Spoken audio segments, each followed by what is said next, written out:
कहानी शुरू होती है साउथ कोरिया के सोल शहर में, जहां हम मिस्टर जिन नाम के एक आदमी को देखते हैं। मिस्टर जिन यहाँ फोन में किसी आदमी के साथ बात कर रहे थे। वह यहाँ कोरिया छोड़कर भागने के बारे में बात कर रहे थे, क्योंकि मिस्टर जिन के लिए शहर के बड़े बड़े लोगों की करप्शन की बातें मीडिया के सामने आ गई थीं। इसलिए वह जल्दी से जल्दी कोरिया छोड़कर भागना चाहते थे। लेकिन ठीक उसी समय वहाँ 3 आदमी आते हैं जो कि एक तरह का मास्क पहन रहे थे, और यहाँ आते ही वे उस आदमी को पकड़ लेते हैं और सभी मिलकर जोर जबरदस्ती उसके शरीर में ड्रग्स डालने लगते हैं। इस तरह एक समय पर ड्रग्स के ओवरडोज के कारण वह मर जाता है। तो वे तीनों मिलकर उस आदमी को मारने के बाद कैदियों के कपड़े पहनकर वहां से निकल जाते हैं। असल में वे तीनों सच में कैदी थे, इसलिए उन्होंने मर्डर करने के बाद फिर से अपनी मर्जी से जेल के अंदर जाना तय किया। इसके बाद हम जानते हैं कि ये शहर के सबसे खतरनाक कैदी हैं। ये जब चाहे मर्डर कर देते हैं और फिर खुद ही जेल के अंदर वापस चले जाते हैं। उनके मन में किसी भी तरह का डर नहीं था, यहाँ तक कि वे इतने भयानक थे कि जब चाहें जेल से बाहर निकल सकते हैं और जब चाहें जेल के अंदर वापस जा सकते हैं। अब उन्होंने मिस्टर जिन को जहां भी मर्डर किया था वहां पुलिस आकर जांच कर रही थी, लेकिन ये सिर्फ एक मर्डर नहीं था। ये अलग अलग समय पर अलग अलग लोगों को मारते रहते हैं, लेकिन वे ऐसे मारते हैं कि उन्हें पकड़ने के लिए वहां कोई सबूत नहीं होता। सबको लगता है कि वे ड्रग्स की वजह से मरे। वहीं दूसरी तरफ हम कोरिया का सबसे बड़ा जेल देखते हैं, और उसी जेल की एक गाड़ी में एक कैदी था जिसका नाम था सोंग। यहाँ सोंग को अन्य कैदियों के साथ उस जेल की तरफ ले जाया जा रहा है। तो कुछ ही समय बाद जब वे जेल पहुंचते हैं तो उस गाड़ी से एक एक करके कैदी उतरने लगते हैं। असल में गाड़ी में सभी नए कैदी थे, इसलिए जब भी वे इस जेल में कदम रखते हैं तो वहाँ के पुराने कैदी आकर उन्हें परेशान करने लगते हैं। हालांकि नए कैदी सब यहाँ चुपचाप सह रहे थे, लेकिन सोंग उनके सबसे अलग था। वह यहाँ उनकी इस असभ्यता को बर्दाश्त नहीं करता, इसलिए वह तुरंत उनका विरोध करता है और एक गैंग के साथ सोंग की बहुत बड़ी लड़ाई शुरू हो जाती है। जेल के पहले ही दिन वह उस गैंग के सभी मेंबर के साथ लड़ता है। इसी बीच वहाँ जेल के एक और गैंग का मेंबर था, निको यहाँ अपने एक साथी के साथ दूर से उनकी इस लड़ाई को देख रहा था। असल में यहाँ कई गैंग हैं, लेकिन यहाँ का सबसे खतरनाक गैंग वही था जिसके साथ सोंग लड़ रहा था। हालांकि पुलिस किसी तरह उनकी लड़ाई को रोक देती है, लेकिन इस घटना के बाद यहाँ सभी की नजर सोंग पर थी, क्योंकि उसने इतने खतरनाक गैंग का सामना किया। लेकिन उस रात देखा गया कि उस गैंग के सभी मेंबर सोंग को उल्टा बांध चुके थे। असल में यह गैंग चियांग का गैंग था। वे सब मिलकर सोंग पर बहुत टॉर्चर कर रहे थे। सोंग से बदला लेने के लिए वे उसे खूब मारते और कहते कि अगर यहाँ रहना है तो सोंग को उनकी बात माननी होगी। उनके गैंग लीडर ने सोंग को इतना मारा कि खुद मारते मारते वह बोर हो गया और ज्यादा मजा पाने के लिए उसने सोंग पर पेशाब भी करना शुरू कर दिया। जब चियांग वहां से जा रहा था, सोंग उससे कुछ बड़बड़ाकर कह रहा था, तो चियांग वापस आया, उसके मुंह से कपड़ा हटा दिया और कहा, जो कहना है अब साफ साफ कह। लेकिन सोंग ने यहाँ कोई बात नहीं कही और सीधे चियांग के कान को काट दिया, जिससे वह पूरी तरह फट गया। इससे चियांग भी बहुत डर गया। अब जेल के पहले ही दिन सोंग यहाँ आकर नॉनवेज खाना शुरू कर देता है, इसलिए जेल का वार्डन सोंग को बुलाता है। सोंग वार्डन से कहता है, जितनी जल्दी हो सके मुझे किसी और सेल में भेज दें। ये गैंग सब बहुत असभ्य हैं और बहुत उग्र किस्म के हैं। ये तो पहले ही दिन मेरे पीछे बहुत बुरा सलूक कर रहे हैं। मेरी तरफ देखो, मेरे क्या हाल कर दिया है। प्लीज मुझे किसी और सेल में भेज दें। लेकिन वार्डन कहता है कि उनके पास ऐसा कोई रूल्स नहीं है। इसके बाद वहां जेल का एक चीफ आता है और सोंग को उस सेल में ले जाता है जहां चियांग और उसके गैंग वाले रहते हैं। और जैसे ही सोंग वहां आता है, उसके पीछे एक और गैंग लग जाता है। सोंग जानता है कि यह गैंग चियांग के गैंग से भी ज्यादा पावरफुल है। इसके बाद वे यहाँ सोंग को मारने के लिए दौड़ते हैं। लेकिन अजीब बात यह है कि यह सब जेल चीफ की आंखों के सामने हो रहा था, लेकिन वह उन्हें कुछ नहीं कह रहा था। सोंग यहाँ से दूर भागने की कोशिश करता है, लेकिन उस गैंग के सभी मेंबर मिलकर उसे पकड़ लेते हैं और चीफ की आंखों के सामने ही उसे खींचते हुए वहां से ले जाया जाता है। सोंग चीफ से मदद मांगता है, लेकिन चीफ कुछ नहीं कह रहा था। सोंग इसे बहुत अच्छी तरह समझ जाता है कि यहाँ के सारे ऑफिसर शायद पैसे और ताकत के आगे बिक चुके हैं, इसलिए आंखों के सामने अन्याय होने पर भी वे कोई विरोध नहीं करते। फिर उस गैंग के सभी मेंबर सोंग को अपने गैंग लीडर के पास ले जाते हैं, जिसका नाम था इको बहुत ही भयानक गैंगस्टर था। वह इतना भयानक था कि जेल के वार्डन भी उससे डरते थे। यहाँ तक कि सभी लोग सिर्फ इको की बात मानते थे। मतलब एक तरह से कहा जाए तो इको यहाँ का राजा था। जो कुछ भी वह कहता वही यहाँ का कानून बन जाता। कोई भी उसके काम में कभी टांग नहीं अड्डाते। तो इको यहाँ सोंग के सामने आकर कहता है, आज तुम पहली बार इस जेल में आए हो और आते ही एक गैंग पर हमला कर दिया। ठीक है, कोई बात नहीं, लेकिन मैं तुम्हें एक बात क्लियर करने के लिए यहाँ लाया हूँ। वह ये है कि अगर तुम यहाँ अच्छे से रहना चाहते हो तो तुम्हें मेरी गुलामी करनी होगी। जो मैं कहूंगा वही करना होगा। लेकिन सोंग अन्य किसी कैदी की तरह नहीं था, इसलिए वह ईको से कहता है कि चाहे मैं मर जाऊं, मैं तुम्हारी बात नहीं मानूंगा। इसलिए सोंग चाहता है कि वह ताकत किसी और के सामने दिखाए, जिससे ईको बहुत गुस्सा हो जाता है। फिर वह सोंग को अपनी ताकत दिखाने के लिए अपने लोगों के जरिए उसे एक टेबल पर ले आता है। इसके बाद उस मशीन से ईको सोंग के दोनों हाथ काटने ही वाला था, लेकिन सोंग यहाँ बहुत ज्यादा डर जाता है और तुरंत ही ईको की बात मान लेता है। इसके बाद ईको देखता है कि ज्यादा डरने की वजह से सोंग ने अपनी पैंट गीली कर दी है, इसलिए वह सोचता है कि अब उसे और ज्यादा डराया नहीं जा सकता और अंततः वह सोंग को जेल के पुलिस के जरिए से उसके सेल में भेज देता है और सोंग वहाँ से चला जाता है। अब पूरे दिन भूखा रहने की वजह से सोंग को बहुत भूख लगी थी, इसलिए वह अपने सेल में बैठकर खाना खा रहा था, लेकिन उसके सेल के सामने एक पुलिस ऑफिसर खड़ा था। सोंग उस पुलिस ऑफिसर से कहता है कि ईको असल में कौन है और वह इतना गुस्से वाला क्यों है। आज तो वह मुश्किल से उसके हाथ से मरते मरते बच गया। उस पुलिस ऑफिसर ने उसे कहा, सावधान, जो मैं कहूँ वही सुनो। वह असल में यहाँ का गॉडफादर है। हालांकि ये सबके लिए जेल है, लेकिन उसके लिए ये 5 स्टार होटल से कम नहीं है। उसके लिए यहाँ सारी सुविधाएं हैं। उसके आराम के लिए खाना पानी से लेकर सब कुछ उसे सप्लाई किया जाता है, इसलिए जितना हो सके उससे दूर रहो। और हाँ, कभी भी सेल नंबर 8 के पास मत जाना, क्योंकि वहाँ ईको के लोग रहते हैं। अगले दिन सुबह सोंग धूप लेने के लिए अपने सेल से बाहर निकलता है और जब वह वहाँ खड़ा होता है तभी एक कैदी उसे देखकर उसके पास दौड़ता है। उसका नाम था गेसिक। असल में सोंग और गेसिक एक दूसरे को पहले से जानते थे। गेसिक यहाँ सोंग से कहता है, तुम यहाँ कैसे आए? तुम तो पुलिस डिपार्टमेंट में थे। वे दोनों जब एक दूसरे से बात कर रहे थे तभी सोंग के पास वही गैंग लीडर च्यांग आता है, जिसने कल रात सोंग के कान काटे थे और आज भी वह उसे अलग अलग तरीकों से परेशान करता रहता है। वह सोंग से कहता है, क्या सोचा है? मैं तुझसे हार गया तो मैं तुझे थोड़ा चेतावनी देने आया हूँ। आज बाहर का हाल अच्छे से देख ले, क्योंकि आज रात तेरा जीवन की आखिरी रात होगी। ये सुनकर सोंग गुस्से में आ जाता है और फिर से च्यांग को मारना शुरू कर देता है। इस समय च्यांग के अन्य लोग सोंग को मारने आते हैं, लेकिन सोंग सभी का सामना करता है। कोई भी उसके सामने टिक नहीं पाता। लेकिन तभी वहाँ ईको आता है और ईको को देखते ही सोंग रुक जाता है। यहाँ हम जानते हैं कि ईको और च्यांग आपस में दुश्मन थे। उनके बीच कभी भी दोस्ती नहीं थी। इसलिए ईको च्यांग के पास जाकर कहता है, मैं तो तुम्हें बहुत बड़ा गैंगस्टर समझता था, लेकिन एक नॉर्मल कैदी के साथ भी तुम लड़ नहीं पा रहे हो और बच्चों की तरह रोज लड़ाई क्यों कर रहे हो? तुम दोनों पहले यह डिसाइड करो कि तुम असल में क्या करना चाहते हो। अपनी मर्दानगी साबित करने के लिए अच्छी तरह लड़ो, नहीं तो देखते हैं कौन जाता है। सोंग ने ईको की चुनौती स्वीकार कर ली। वह च्यांग के साथ लड़ाई करना चाहता है, लेकिन उससे पहले वह ईको से कहता है कि अगर वह लड़ाई में च्यांग को हरा देता है तो उसे फ्राइड चिकन और सेल नंबर 8 में रहने दिया जाएगा, क्योंकि उसने पुलिस से सुना था कि सेल नंबर 8 में ईको के लोग रहते हैं जिनके पास बहुत सारी सुविधाएं हैं। ईको तब उसकी बात मान जाता है। इसके बाद वहां के कैदी उन्हें चारों तरफ से घेर लेते हैं और उनके बीच लड़ाई शुरू हो जाती है। च्यांग पहले ऐसा दिखा रहा था कि वह सोंग को हरा देगा, लेकिन उससे पहले सोंग उसे इतनी जोर से मारता है कि सिर्फ 1 मिनट में च्यांग जमीन पर गिर जाता है और रूल्स के मुताबिक लड़ाई जीत जाता है। सोंग को यह देखकर बहुत खुशी होती है, इसलिए ईको अपनी बात पूरी करता है और जेल चीफ के जरिए से सोंग को सेल नंबर 8 में ट्रांसफर कर दिया जाता है और साथ ही उसे बहुत सारा फ्राइड चिकन भी खाने को मिलता है। अब दूसरी तरफ हम डॉक्टर किम नाम के एक आदमी को देखते हैं जो रेस्टोरेंट में किसी के साथ खाना खा रहा था। असल में उसके साथ बैठा था उस जेल का वार्डन और डॉक्टर किम यहाँ उसके साथ एक मीटिंग करने आया था। असल में डॉक्टर किम जेल के बाहर बैठकर लोगों के कॉन्ट्रैक्ट लेता था और वह उन कॉन्ट्रैक्ट्स को जेल के वार्डन के जरिए से ईको तक पहुंचाता था। ईको तब जो कॉन्ट्रैक्ट्स को एक्सेप्ट करता, वे कॉन्ट्रैक्ट्स बाहर से ईको के लोग पूरा करते थे और मूवी की शुरुआत में हम जिस ड्रग्स से मर्डर होते हुए देखते हैं वह असल में ईको के लोग ही करते थे, क्योंकि यह भी उनका एक कॉन्ट्रैक्ट का काम था। ईको और उसके लोग रात के अंधेरे में ये कॉन्ट्रैक्ट्स पूरा करते थे। जेल का वार्डन ही उन्हें बाहर जाने की व्यवस्था करता था और काम पूरा होने के बाद वे समय पर जेल में वापस आ जाते थे। तो आज भी वार्डन डॉक्टर किम से एक कॉन्ट्रैक्ट लेकर सीधे ईको के पास आता है और वह उसे देता है और आज का कॉन्ट्रैक्ट था एक बहुत बड़ा ड्रग चोरी का कॉन्ट्रैक्ट। ईको तब उस कॉन्ट्रैक्ट को एक्सेप्ट कर लेता है। तो उसी रात ईको के लोग पूरी तरह तैयार होकर अपने कॉन्ट्रैक्ट को पूरा करने के लिए सीधे जेल से बाहर निकल जाते हैं। इसके बाद वे सभी मिलकर कॉन्ट्रैक्ट वाले लोकेशन पर पहुंचते हैं और वहां जाकर सिर्फ 2 मिनट में सभी ड्रग्स चोरी करके ले आते हैं। लेकिन जब वे ड्रग्स डिलीवरी के लिए जा रहे थे तभी उनके ही एक आदमी ने उन्हें धोखा दिया। वह बीच रास्ते से सारे ड्रग्स चुरा कर भाग गया, जिसकी वजह से अब वे इस कॉन्ट्रैक्ट को पूरा नहीं कर सकते। इसके कारण जेल का वार्डन बहुत गुस्से में और बेहद चिंता में पड़ जाता है। लेकिन उसकी चिंता इस बात की नहीं थी कि उनका एक आदमी ड्रग्स लेकर भाग गया, बल्कि उसकी चिंता यह थी कि वह आदमी अब भी जेल के बाहर है। अगर किसी तरह पुलिस उसे पकड़ लेती है तो इसके जरिए वे सभी पकड़े जाएंगे। यहाँ तक कि बाहर के सारे जगहों पर यह खबर फैल जाएगी कि इस जेल के अंदर असल में क्या क्या होता है और गवर्नमेंट लोग भी इसमें शामिल हैं।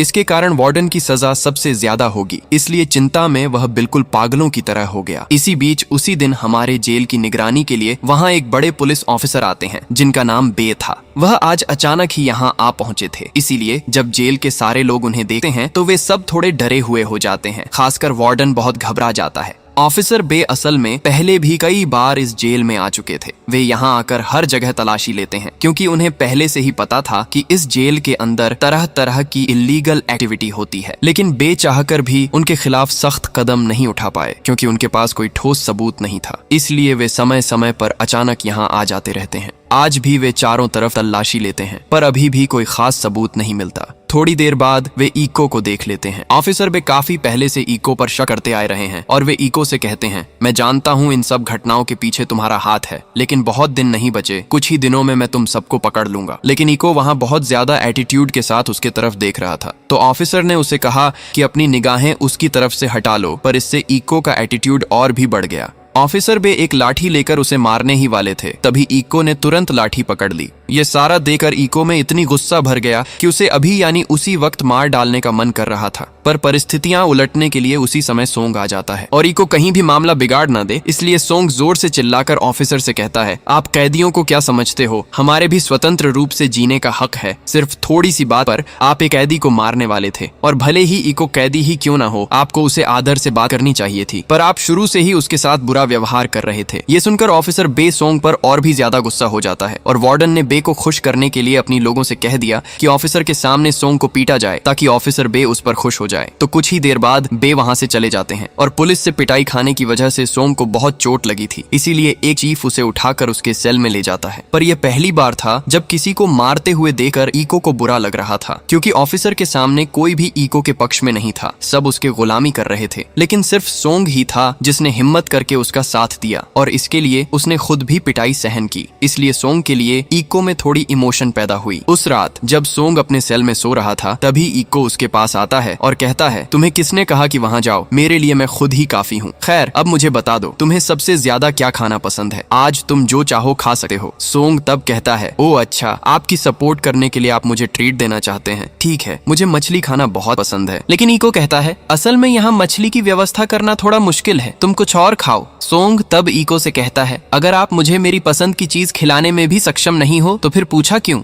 यह कहकर सोंग वहीं लेट जाता है। लेकिन सोंग की यह बात इको के आत्मसम्मान को छू जाती है, इसलिए किसी भी तरह उसे मछली का इंतजाम करना ही पड़ेगा। इको के सेल में सिर्फ फ्राइड चिकन और महंगे खाने पीने की चीजें थीं, पर एक भी मछली नहीं थी। तो इको अपनी ताकत का इस्तेमाल करके सोंग को एक गाड़ी में बैठाकर जेल के बाहर ले जाता है। फिर वह उसे एक बहुत बड़े मछली वाले दुकान पर ले जाकर वहाँ खुद हाथ से कुछ मछली की डिशें बनाकर सोंग को खिलाता है। सोंग इस पर बहुत खुश हो जाता है और मन भरकर मछली की डिशें खाता है। कुछ देर बाद इको सोंग से पूछता है, ठीक है सोंग, तब तुम ऑफिसर के सामने मेरी मदद करने क्यों आए थे? क्या तुम्हें याद नहीं कि मैं तुम्हारे हाथ काटने तक जा पहुंचा था? सोंग तब जवाब देता है, मुझे पता है तुमने वह सिर्फ मुझे डराने के लिए किया था, पर मुझे लगता है तुम्हारा दिल अच्छा है। पर तुमने कभी ये नहीं पूछा कि मैंने तुम्हारी मदद क्यों की। असल में सच कहूँ तो मैं तुम्हें इम्प्रेस करना चाहता था, क्योंकि मैंने देखा है कि हमारे जेल के हर कोने में बहुत ही पावरफुल गैंग है, पर उन गैंग वाले सब तुमसे डरते हैं। तो अगर मैं तुम्हें इम्प्रेस कर दूंगा तो जेल में मुझे अब कोई डरा कर नहीं रख पाएगा, कोई भी तुम्हारे लिए मुझे कुछ बोलने की हिम्मत नहीं करेगा। ये बात सुनकर इको सोंग से और भी ज्यादा इम्प्रेस हो गया, क्योंकि सोंग ने सच सच बात कह दी। फिर इको सोंग से कहता है, मैंने सुना था कि तुम पुलिस ऑफिसर रहे हो, तो तुम जरूर जानते हो कि अपराधियों को कैसे पकड़ना होता है। क्या तुम मेरी मदद करोगे किसी एक शख्स को पकड़ने में? और अगर तुम उस शख्स को ढूंढ कर ला सको तो मैं तुम्हें $1,00,000 दूंगा, जो कि लगभग 1 करोड़ रुपए से भी ज्यादा है।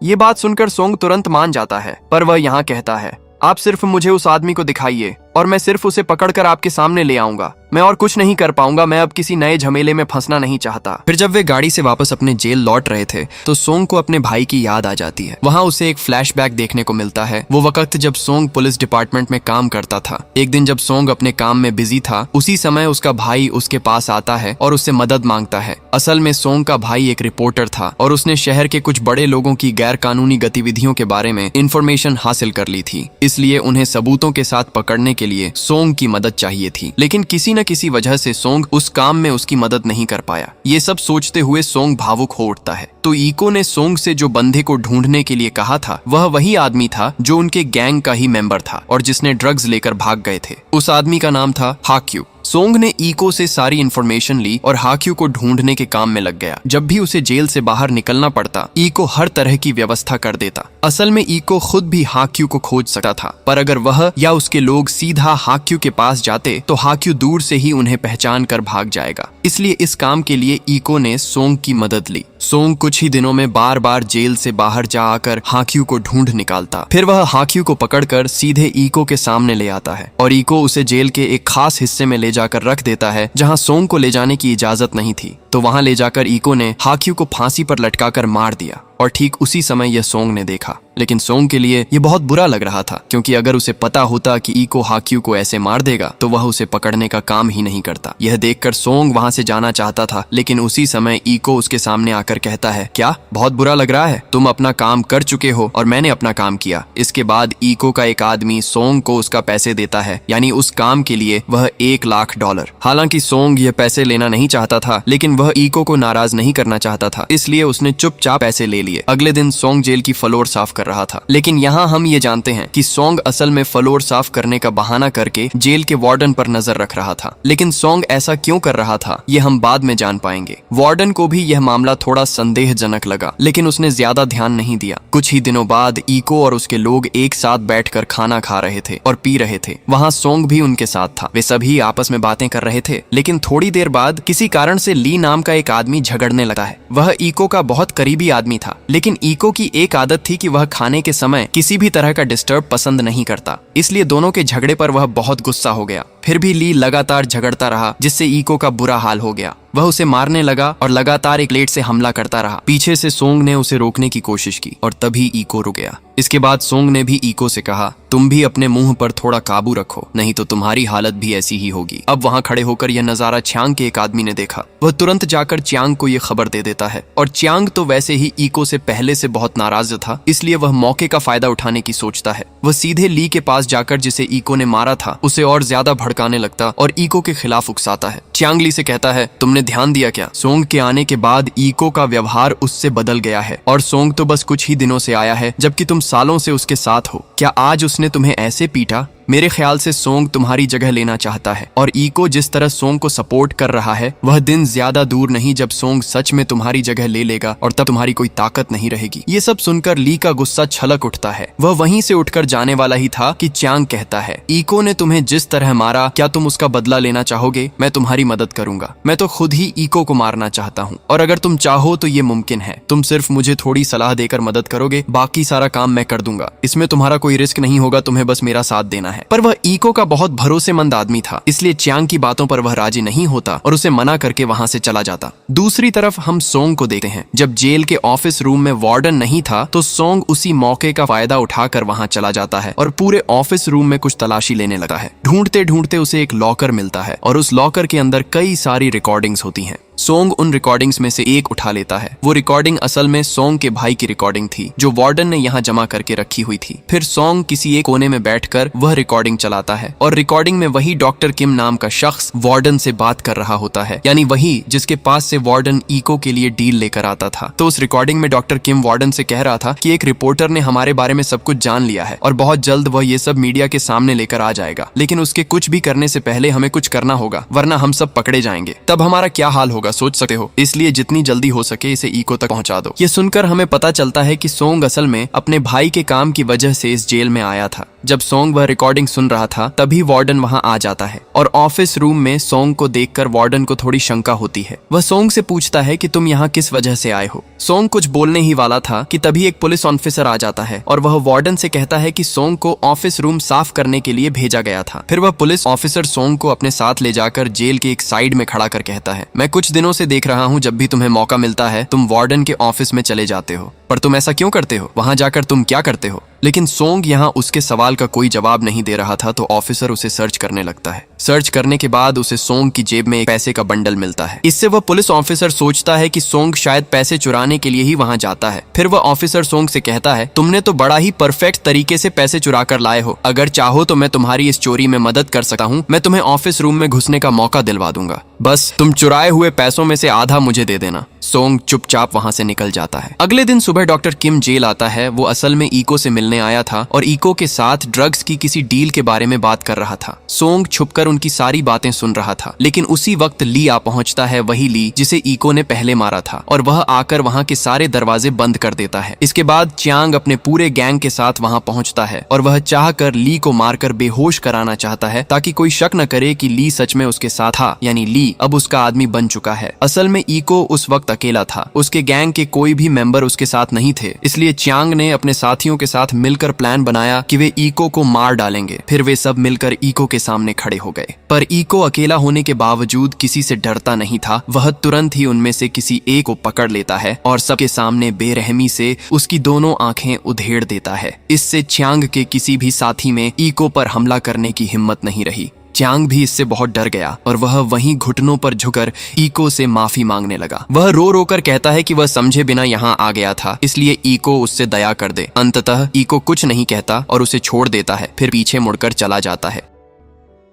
लेकिन जब वह वहां उल्टी दिशा में खड़ा था तभी पीछे से च्यांग आकर उसकी बॉडी में चाकू घोंप देता है। यह देखते ही सोंग तुरंत वहां पहुंच जाता है और सभी पर जोर जबरदस्ती हमला करना शुरू कर देता है। वह इतना गुस्से में था कि सबको मार मार कर बेहोश कर देता। उनकी लड़ाई की आवाज सुनकर उसी समय वार्डन वहां आ जाता है और सभी को चेतावनी देता है कि अगर फिर से किसी भी तरह की मारपीट हुई तो उनके खिलाफ कड़ी कार्रवाई होगी। इसके बाद उनकी मारपीट रुक जाती है, लेकिन जब सोंग अपने सेल में लौट रहा था तभी पीछे से च्यांग उसके सिर पर हमला कर देता है और सोंग वहीं बेहोश हो जाता है। इसके बाद हम सोंग का एक फ्लैशबैक देखते हैं जब वह पुलिस डिपार्टमेंट में काम करता था। एक दिन उसके पास एक शव लाया जाता है। यह देखकर वह सहन नहीं कर पाता और रो रो कर टूट जाता है, क्योंकि वह अपने भाई को बहुत प्यार करता था। पर सोंग को बताया गया था कि उसके भाई की मौत एक एक्सीडेंट में हुई थी। पर बाद में सोंग के साथी जियान ने उससे कहा, मुझे नहीं लगता तुम्हारा भाई एक्सीडेंट में मरा है, मुझे यह मर्डर लगता है। यह सुनकर सोंग को अच्छी तरह समझ में आ गया कि शायद उन्हीं लोगों ने उसके भाई को मार डाला था जिनके बारे में उसका भाई रिपोर्ट बनाना चाहता था, जिनके गैर कानूनी कामों के बारे में उसने पता लगा लिया था। तब सोंग उन रिपोर्ट्स को खंगाल कर पता लगाता है कि जेल के कुछ ही लोग इन कामों में शामिल हैं और शायद उन्हीं लोगों ने उसके भाई को मार डाला। वह यह बात सीनियर ऑफिसर को बताता है। सीनियर ऑफिसर उसे कहता है, बिना सबूत हम किसी के खिलाफ कदम नहीं उठा सकते और उन लोगों के खिलाफ तो हम कुछ नहीं कर पाएंगे जो पहले से ही जेल के अंदर हैं। तो अब जो कुछ हुआ उसे भूला दो, तुम्हारा भाई तो मर चुका है, अब 1000 कोशिशों के बाद भी उसे वापस नहीं पा सकोगे। पर सोंग को यह बर्दाश्त नहीं होता और वह बहुत गुस्से में आ जाता है। सोंग कहता है, ठीक है, तो आप लोग मुझे ही जेल भेज दो, मैं वहां जाकर खुद देखना चाहता हूं कि असल में वहां क्या होता है और मैं खुद जाकर सबूत निकाल लूंगा।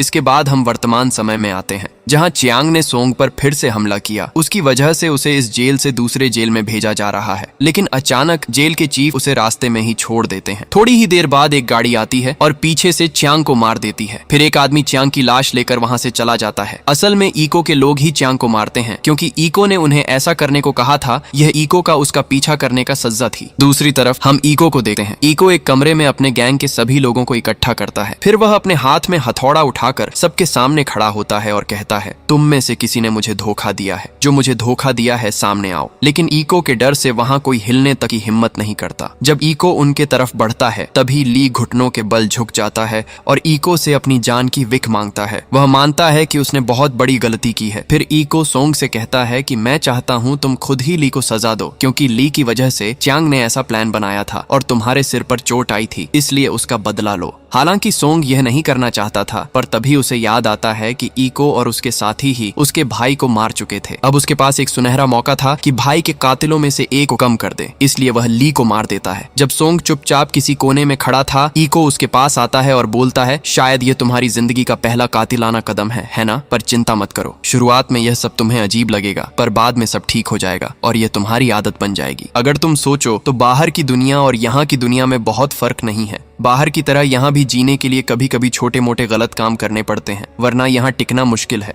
बस मुझसे सीखो, तुम्हारे अंदर जो साहस और ताकत है, उसी से एक दिन तुम भी मेरी तरह यहाँ राज करोगे। अगले सुबह जेल के कई सारे कैदियों को एक साथ किसी जगह पर काम करने के लिए ले जाया गया। वहाँ आज उनका काम था उस जगह को साफ करना। काम करते हुए सोंग वह पुलिस ऑफिसर को देखता है जिसने उसे चोरी में मदद करने की पेशकश की थी। तो सोंग उसे किनारे लेकर आता और उस पुलिस को एक बंडल पैसे दे देता और कहता है कि उसे यहाँ से थोड़ी दूर होने का इंतजाम करवा दे। फिर सोंग उन पैसों को खिलाकर अपने साथी जियान के पास चला जाता। जियान वही था जो सोंग का सहकर्मी था। सोंग जियान को वह रिकॉर्डिंग दे देता जिस रिकॉर्डिंग में डॉक्टर किम और वार्डन की सारी बातें रिकॉर्ड थीं और साथ ही इको के खिलाफ भी सब अवैध कामों के सबूत मौजूद थे। जियान सोंग से कहता है कि मुझ में तुम्हारे लिए बहुत चिंता हो रही है। अगर तुम ज्यादा दिन इस जेल में रहोगे तो तुम्हारी मुसीबत और बढ़ जाएगी, इसलिए मैं चाहता हूँ तुम इधर से निकल जाओ। पर सोंग उससे कहता है, मैं तब तक कहीं नहीं जाऊंगा जब तक मेरे भाई के हत्यारे का न्याय नहीं हो जाता। दूसरी तरफ हम इको को देखते हैं। वार्डन यहाँ इको से मिलने आया है। वार्डन इको से कहता है कि ऑफिसर बे हमारे बारे में सब कुछ जानता है, पर उसके पास सबूत की कमी है, इसलिए वो कुछ कर नहीं पा रहा। और जिस तरह से वो मुझ पर आंट रहा है, मुझे लग रहा है कि मेरा पकड़ा जाना ज्यादा दूर नहीं है, इसलिए मैं अब तुम्हारे साथ काम नहीं कर पाऊंगा। मैं तुम्हारी गैंग छोड़ रहा हूँ। मैंने तुम्हारे लिए सभी का इंतजाम करवा दिया है। तुम्हें जेल से रिहा करवा दूंगा और बाहर जाकर तुम जो चाहो करो। ये सुनकर इको बहुत गुस्सा हो जाता है। वह वार्डन से कहता है, मैंने तुझे यहाँ का वार्डन बनाया है। आज जो पोजीशन में तू बैठा है और तेरे पास जो पैसे हैं वो सब मेरी देन है,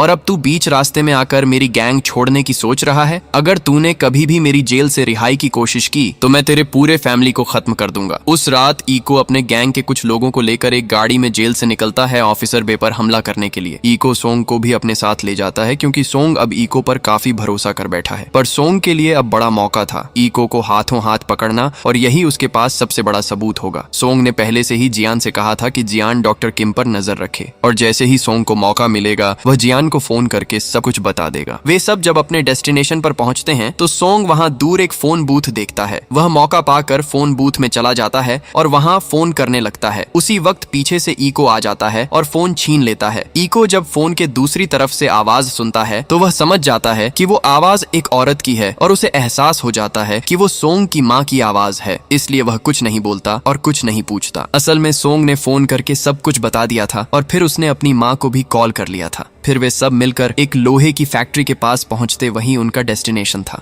दूसरी तरफ दिखता है कि जियान पूरा पुलिस फोर्स लेकर वहां जा रहा है क्योंकि सोंग ने जियान को लोकेशन बता दिया था। जियान बड़ी टीम के साथ उस फैक्ट्री में घुसकर तलाशी लेता है, लेकिन वहां काम करने वाले मजदूरों के अलावा और कोई नहीं मिलता और न ही कोई अवैध चीज पाई जाती है। कारण ये था कि रास्ते में ही इको ने लोकेशन चेंज कर दी थी।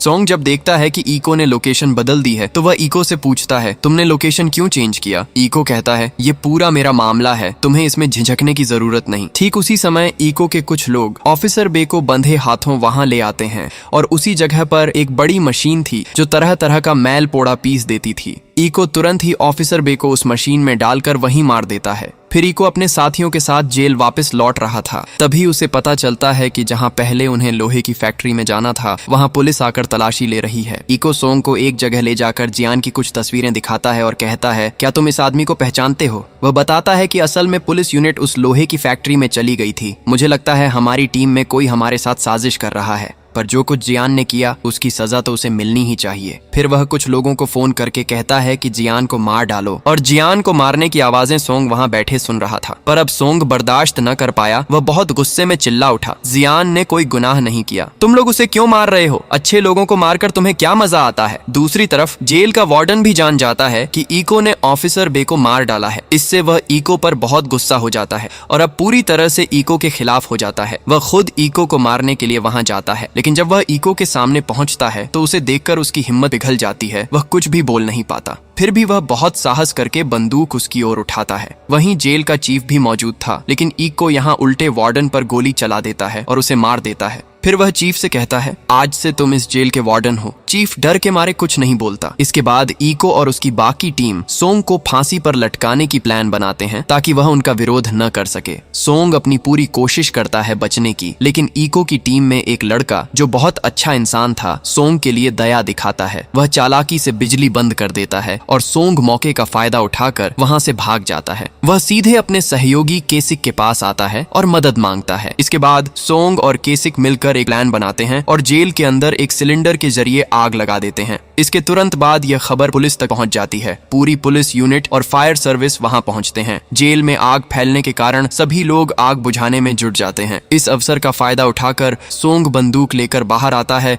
और इको की तरफ फायर करता है, उसे चुनौती देता है ताकि सीधे लड़ाई हो सके। सोंग अपने हाथों से इको को मारना चाहता था क्योंकि इको ने उसके भाई की हत्या की थी, इसलिए वह आसान तरीके से सजा नहीं देना चाहता। इको सीधे सोंग की तरफ बढ़ता है और उनके बीच एक जबरदस्त लड़ाई शुरू होती है। इको सोंग को मारने की कोशिश कर रहा होता है, तभी वहां कमिश्नर आ जाते हैं और इको से सरेंडर करने के लिए कहते हैं, लेकिन इको यहाँ बहुत गुस्से में है और मानने को तैयार नहीं होता। इस दौरान मौका पाकर सोंग इको को मारने की कोशिश करता है, लेकिन कमिश्नर उसे रोक देते हैं, जिससे वह रुक जाता है। सोंग वहां अपने भाई को याद करके रोने लगता है। इसी बीच इको कुछ कांच के टुकड़े देखता है और उन टुकड़ों से सोंग पर हमला करने लगता है। जब इको उसे मारने ही वाला होता है, तभी पुलिस उसे टारगेट कर देती है और लगातार फायर करती है। इको सोचता है कि अगर मरता है तो सोंग के साथ ही मरेगा, लेकिन पुलिस की गोलीबारी में वह तुरंत मर जाता है। इसके बाद इको के सभी लोग कोर्ट में भेजे जाते हैं ताकि उन्हें उनकी सजा मिल सके। सोंग को राहत मिलती है। उसकी लंबे समय की छुपी हुई प्रतिशोध की आग अब शांत हो जाती है। अगले दिन एक पुलिस ऑफिसर सोंग को बुलाता है और बताता है कि जेल के सभी कैदी उसके खिलाफ गवाही दे चुके हैं। सोंग, जो इको का सबसे पसंदीदा आदमी था और उसके सारे गैर कानूनी कामों में शामिल था, उसके खिलाफ वारंट जारी किया गया है। पुलिस उसे फिर उसी जेल में भेज देती है, लेकिन इसके बावजूद सोंग बेहद खुश है क्योंकि अंततः उसने अपने भाई की हत्या का प्रतिशोध लिया। यही उसके लिए सबसे बड़ी जीत थी।